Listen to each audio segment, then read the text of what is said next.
12 मई। Yes, corona महामारी को फैसले से रोकने के लिए जारी पूर्णबंदी के बीच देश की अर्थव्यवस्था और आम जनजीवन को पटरी पर लाने की एक और बड़ी कवायद के तौर पर यात्री ट्रेनों आंशिक आवाजाही भी शुरू कर दी गई है। इसके पहले ज्यादातर राज्यों ने अपने यहाँ औद्योगिक गतिविधियों को फिर से चालू करने का फैसला किया था। हालांकि देश में रेल सेवाएं शुरू करने को लेकर सरकार अभी फूंक फूंक कर कदम इसलिए रख रही है कि कहीं अचानक से स्टेशनों पर भीड़ न उमड़ आए और संक्रमण फैलने का खतरा खड़ा न हो जाए। इसलिए सीमित संख्या और कई तरह के प्रतिबंधों के बीच ही ट्रेनों के परिचालन की अनुमति दी गई है। पिछले 48 दिन से जारी बंदी के कारण बड़ी संख्या में लोग देश के तमाम हिस्सों में फंस गए हैं और उन्हें अपने घर लौटना है। इसके अलावा जरूरी काम से लोगों को देश के एक हिस्से से दूसरे हिस्से जाना भी है। ऐसे में रेल सेवाएं शुरू करना अब अपरिहार्य हो गया है। तथ्य यह भी है कि रेलवे भी लंबे समय तक अपना परिचालन बंद नहीं रख सकता।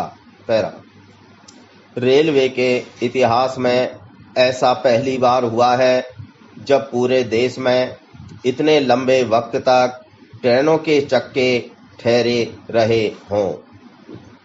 सिर्फ कुछ मालगाड़ियां और विशेष कामों जैसे अर्धसैनिक बलों और प्रवासी मजदूरों को लाने ले जाने के लिए गाड़ियां चल रही हैं।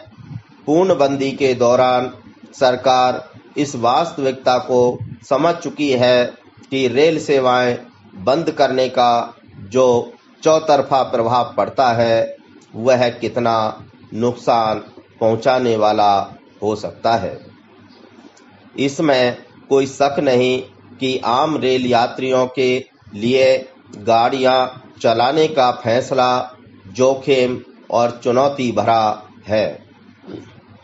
इसलिए अभी उन्हीं गाड़ियों को चलाने की तैयारी हुई है जो लंबी दूरी की हैं और रास्ते में पड़ने वाले बड़े स्टेशनों पर ठहरती हैं, साथ ही जिनका किराया भी अच्छा खासा है ताकि हर कोई घर से तत्काल निकलने की जल्दबाजी न करे। ट्रेन से यात्रा करना यात्रियों के लिए अब कई मायनों में एक नए तरह का अनुभव लिए होंगे। सुरक्षित दूरी रखने और मुंह को ढकने जैसी जरूरी शर्तों का पालन करना होगा।